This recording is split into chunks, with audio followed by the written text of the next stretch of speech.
Hey guys, Tommy with Elevation every weekend here. Today we're in Rollinsville, Colorado, and we're going to ride Rollins Pass, which is a railroad grade pass that's no longer a railroad.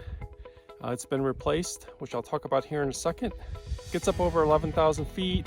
This side of Rollins Pass is about 14 miles. Not sure how far up we'll get today, but I want to get the Beargrease up in some high elevation snow and see how it performs. So this here is the current railway.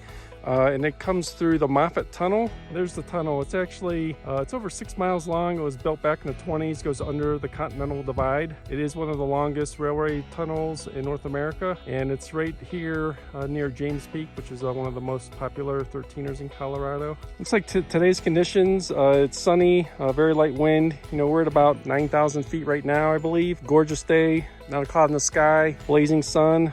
The only concern is it might get too warm and the snow conditions might get a little greasy, so we'll see what transpires. So we're gonna hop on the Beargrease and ride over to the trailhead and get the climbing.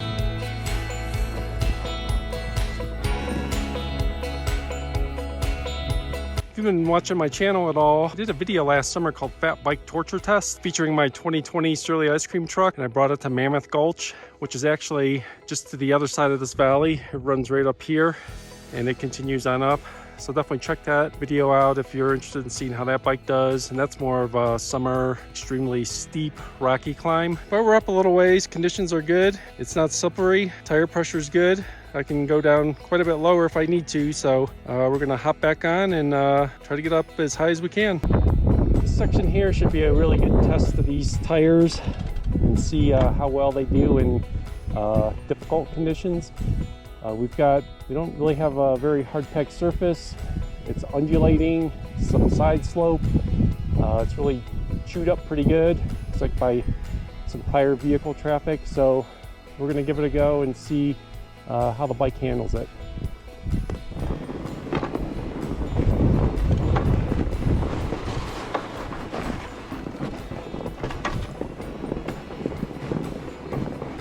Yeah, it's chunky.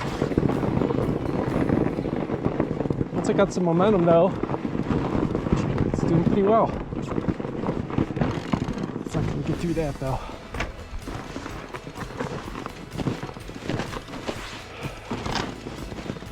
That's what happens when people come up and get stuck. Conditions are still good. There's a couple inches of soft top layer and it's warm. So it's a little slippery, but it's rideable. Probably would have better performance with something bigger tired like the ice cream truck. But we're making good progress. I can still go down more on pressure, so got through a section of dirt, back to some snow. It is pretty greasy, but rideable.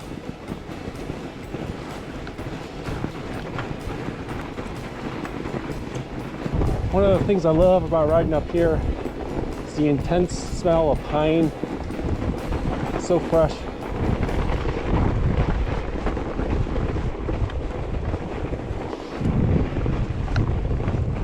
There's the valley and the road we came in on. And if I zoom in here for you, you can see there's that little schoolhouse and the road and the railroad tracks. We're getting higher and higher. Conditions have improved up higher. Still churning away and climbing. Still climbing, making progress, still great conditions. I did want to show you this view. Good view of where I've come up, and to the left you can see the actual railroad tracks. And I'll actually zoom in here because you can actually see the tunnel in the distance as well. All right, back at it. These tires are still not as low as I could go. Still have some margin for error, but they're actually performing quite well considering I'm not on packed down surface.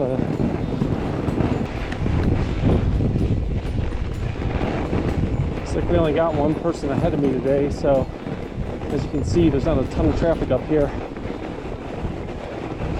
which is good and bad.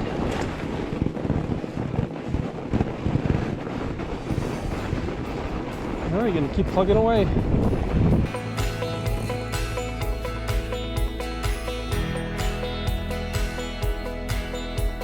As you can see, we are still making progress and still climbing.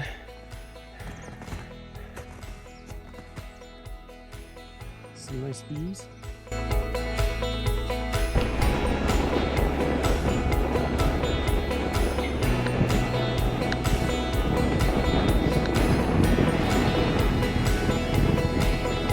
Alright guys, about 5 miles up and we're gonna have to pull the plug. Snow's getting deeper and deeper and it's just too warm. Keep breaking through, keep sliding around, spinning out. So we're gonna go ahead and start heading back down. Anytime you can just thunk the bike down and it stands up on its own, you know the snow's pretty deep. It's getting to be about mid-shin. There's just not enough traffic up here to really hack it down and make a rideable trail. So we're gonna turn around and get back at it. Snow's getting super slippery, or greasy as I like to call it. And that's just because of the temperature, and the sun's mostly on the trail now. And because there's no good hard packed foundation underneath, it's just spinning or sinking. As you can see, I'm kind of fighting it. I could have more success if I rode in those ski tracks. As a courtesy, I try to avoid the Nordic ski tracks as much as possible. Now in some areas that's required. Rollins Pass, not so much.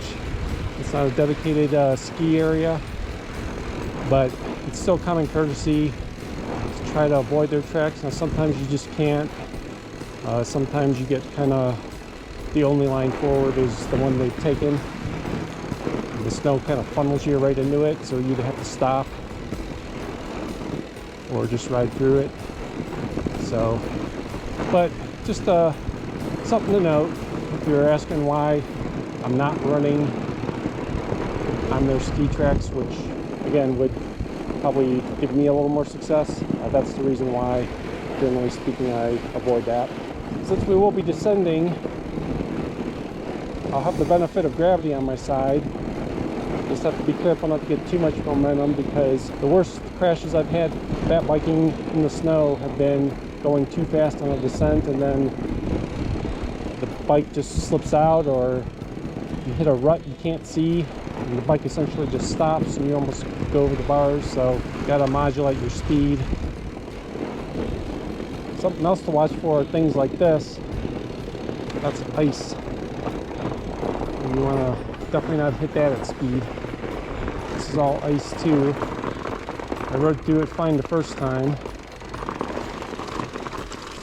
but I'm glad I didn't break through too, because that could be 6 or 8 inches deep. But couldn't ask for better conditions as far as the weather goes. And the fact that it's sunny, no clouds, it's definitely is pleasant and scenic. Almost no wind up here. The downside is the temperature. Even going downhill, I'm having to pedal because I'm sinking in the snow. As far as this bike and the tires, it did really well.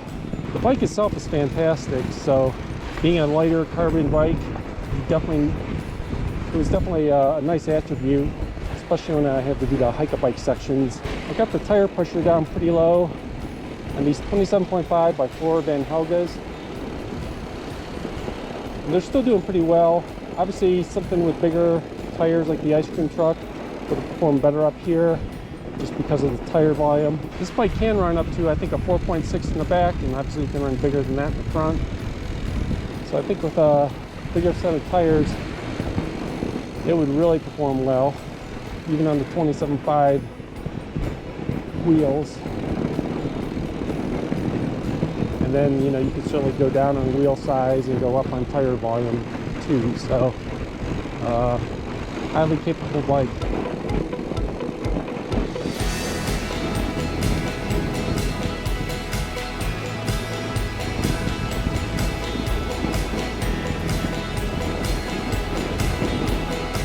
It's pretty steep here.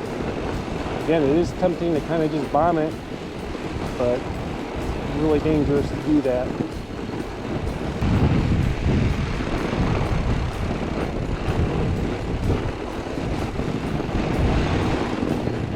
there you go. I just hit a rut or something, and if I was going faster, I probably would have gone down for sure, maybe over the bars.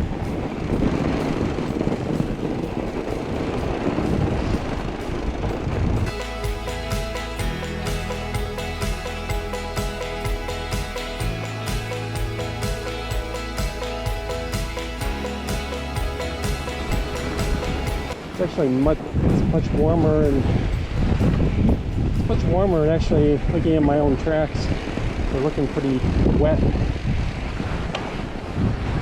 So it's definitely heating up more and more. Tire pressure is lower now than it was when I came up this section, so hopefully that'll offset the drop in the snow traction. Leaving this stuff, which was pretty good on the way up, getting a lot more challenging on the way down. It's just wet.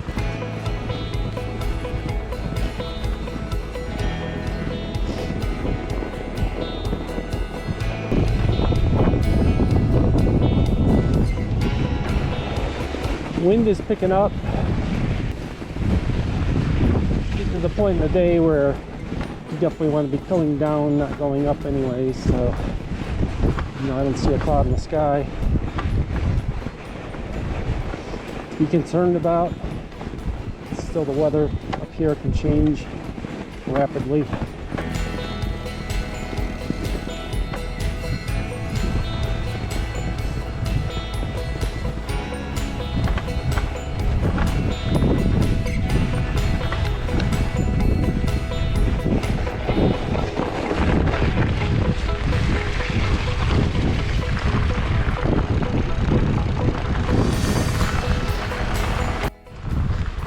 Here's a good example of where tire volume comes into play when you're down really low. I'm now in a really rocky area and I'm aired down, so be cognizant of not cutting a tire. Or I am running tubeless, but still.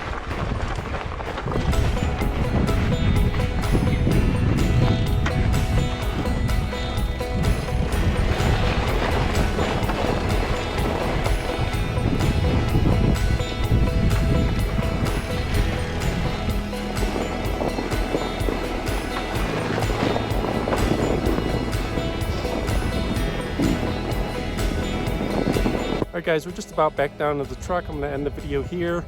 Any questions or comments, leave those down below. If you're enjoying the content I'm bringing you, please subscribe. It does really help out the channel. I do have a lot more fat biking planned for the year. As you can tell, the spring furnace is lit, so I'm going to be trying to get up here in the mountains and get as much snow biking as I can in before we have to call it. So thanks a lot and have a great day.